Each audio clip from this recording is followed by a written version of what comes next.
Өрөмцөн цооног болгоноос одоо нүүрс гарсан уу? Цоон энэ яг энэ орионд бол ерөөсөө өрөмцөн цооног болоос юу гарсан. Нүүрс гарсан. Одоо тэр өрөмдөж байгаа тэр урдлын талбай болохоор бол яг хараахан нүүрс нь гараагүй. Одоо өрөмдөж чинь одоо 100 гаруй метр. Энэ чи ерөөсөө хамгийн бага нь 100 м өрөмцөн шүү дээ. 100-аас 800 м хүртэл өрөмцөн. За тэгш бас өндөр уулгах болохоор тэгж яаж өрөмж.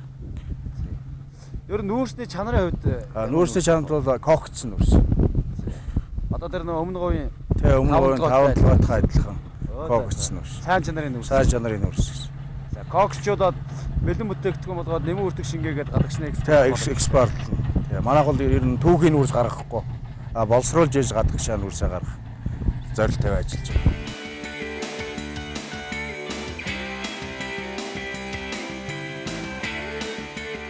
Сайн бацгаана уу? За өөртөө танилцуулаач таныг хэнгдүүлээ. За намайг Батцэг гэдэг. За таныг Нандаг Ямцрын гэдэг. Хөшөөдөөрхөн талаар янз янзын мэдээлэлүүд гардаг л да. Тэгээд нутгийн иргэд нь бас дургүйсч байна. Одоо хамаа замбраагүй одоо ингээд энэ тэнд газар ухаад хэллээ мэхэллэж гэдэг юм уу. Ийм яриа өөрөө их гадуур явдаг штэ. Нутгийн иргэд юу энэ дээр яг ямар бодолтой байдаг юм?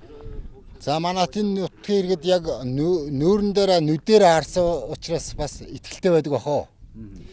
Хайгуулын ажлыг хийж байгаа геологийн бүгд бүрэн бүрэлдэхүүнээр ажиллаж байгаа. Манай геологи энэ чинь зүгээр нэг захын компани ажиллуулсан биш ээ. Олон улсад нэр хүндтэй, нэр хүндтэй туршлагатай тийм компани авчирж ажиллуулсан байгаамаа. Тэгэхээр ер нь нутгийн ард иргэдийн санал бодол ямар байх юм? Одоо уурхай үйл ажиллагаатай холбоотойгоор. Манай уурхайн нийт ер нь энэ дээр амьдарч оршин сууж байгаа орчин суугчдын санал бодол ер нь их өөдрөг байгаа шүү. Манай Монка 3 жил энэ 4 жил ажиллахдаа манай уурхаан нүүр царай ер нь хийсэн ажил тэгээ ер нь олон улсын нэр давсанд гарч явж гэнэ гэж бодож байгаа одоо бид нар ер нь. Таны бодлоор? Миний бодлоор бол мөн Батцэгтэй ясантай ялгаа байхгүй. Манай энд ажилтгүй байсан ерөөсө коксын залуу улсууд бол одоо ажилтаа болж байгаа. Энд байгаа оршин суугаа хуучин уурхайд уурхаан тосхны хүмүүсийг яг энэ уурхаан талбар дээр байлгахад энэ хүмүүс тоосчлт дуу чимээ элдв юм одоо ихтэн тэр замаар тэр шугамар тэр байдлаараа ч гэсэн хүний өвчлөл ямар нэгэн байдлаар ихсэх хандлагатай байдаг учраас бид нар энэ тосхныг хондоо газар шилжүүлнүүлэх арга хэмжээ аваад судалгаа хийгээд газрын ерөнхийдөө тогтцсон хүмүүсээ нүүлгэн тэнд орон байшин барьж өгөх цэгцтэй гоё цэвэрхэн тосхон барих зорилттой ажиллаж байна. Ер нь уурхай станц баяжуулах үйлдвэрүүдийг баригдаад орсон тохиолдолд нэг ойролцоогоор 1000 гаруй хүн байнгын ажлын байртай болох юм байна. Энэ үндсэн дээр бол за нэг айлын 3 өгнөө 4 өгнөө үнээр тооцвол 3000-4000 хүн амьдрах хэмжээний тосхон барих шаардлагатай байгаа. Энэ үүднээс энэ чинь бас нэг ойрын нэг 5 жил 10 жилд ажиллаад хаях газар биш. Тэр тосхон маань ч гэсэн бас нэг 50 60 100 жил ажиллаж болно. Тийм учраас ирээдүй харсан байдлаар тосхны зохион байгуулалтын хүртэл одоо маш төлөвтэй зэгцтэй байгуулъя гэсэн бодлогын үүднээс бид нар ажиллаж байна.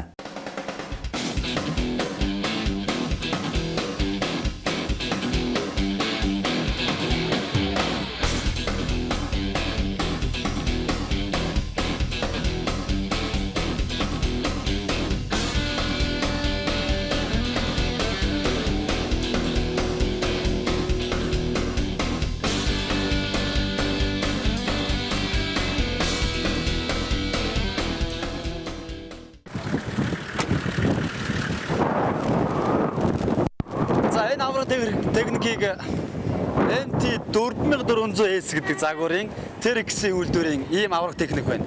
За энэ техник энэ аваатын уурхайд одоогоор бол 2 шиг байгаа маань. Даас нь гэх юм бол ажлын бүтээмж гэх юм бол 240 тонны даацтай. Энэ дэрэг 240 тонны даацтай гэдэг маань бидний сайн мэдхээр Оросын Зил 130 гэдэг ачааны автомашин байдаг шүү дээ. Энэ Зил 130 машины 48 ширхэг Зил 130 машины ачааг нэг л удаа ачдаг ийм машин байх нь байна. Тэгэхээр энэ бол үнэхээр авраг том техник гэдэг нь эндээс харагдаж болох юм. За зөвхөн энэ дугуй гэхэд одоо би хажууд нь зогсоход энэ дугуйны яг тэг дундаас бараг дээшээ гарахааргүй шахуу. Ийм том авраг техник байх нь байна. Энэ дугуй гэхэд өөрөө маш их үнэтэй. $100,000 үнэтэй. $100,000 гэдэг маань Улаанбаатар хотын гудамжаар явж байгаа хамгийн үнэтэй нэг джип машиныг хөдөлж авах хүнээр энэ машины нэг дугуйг л хөдөлж авах. Ийм өндөр өртөгтэй, ийм одоо хүчин чадалтай техник байх нэ. Уул уурхай гэдэг бол өөрөө маш их зарлага ихтэй ийм бизнес. Уул уурхай тайлж байгаа нэг машин гэхэд ерөөсөө ийм өртгөөр ирдэг. Ийм бүтээмжтэй техник хэрэгслүүд байдаг байна. Тэгвэл энэ уул уурхайг бид нар зөв хөгжүүлэхийн тулд, зөв голдрол орны явуулахын тулд, ашиг олохын тулд энд маш зарчимтай ажил байх ёстой. Бас аюулгүй ажиллагааг дээд зэргээр хангасан байх ёстой гэдгийг уурхайн инженерүүд ам нэгтэйгээр ярьд юм байна лээ.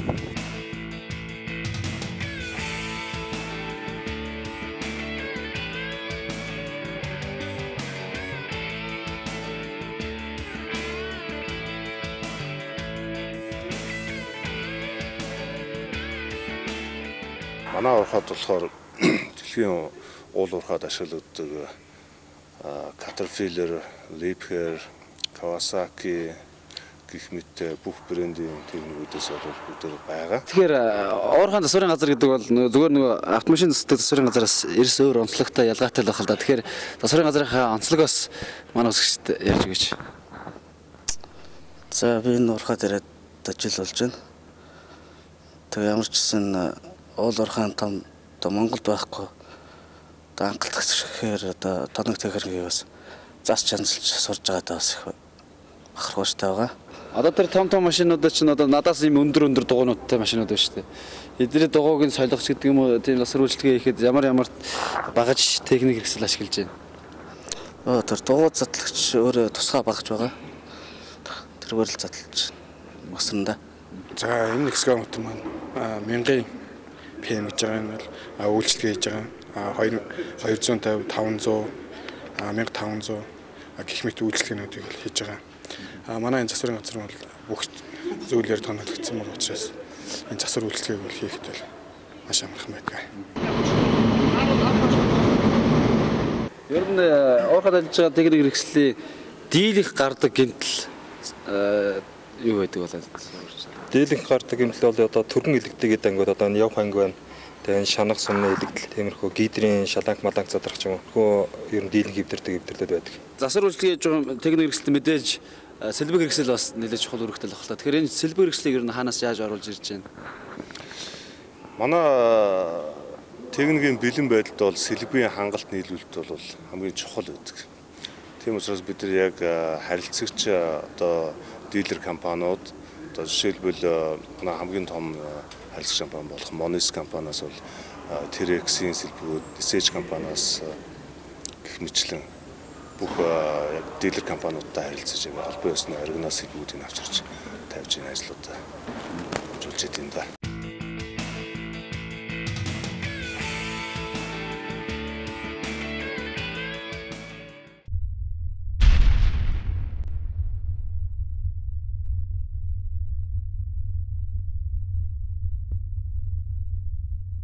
За намайг Ган Зүрэг гэдэг би Мэри компанид цэцлэгийн мастер ажилттай.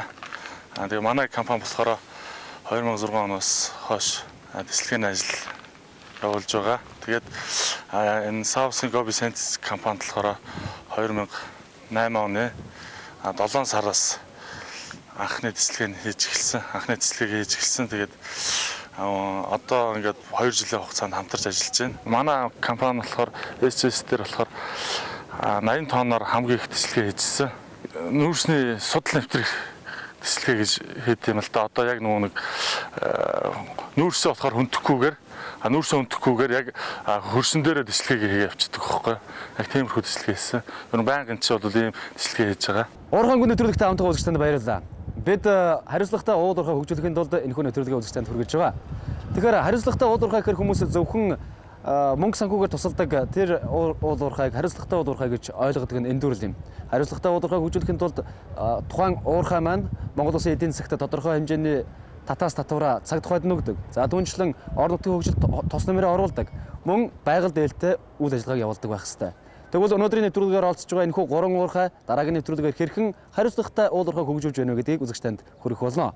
Ингээд нэвтрүүлэгтэй хамт исэн үзэгчдэнд баярлалаа. Дараагийн дугаараар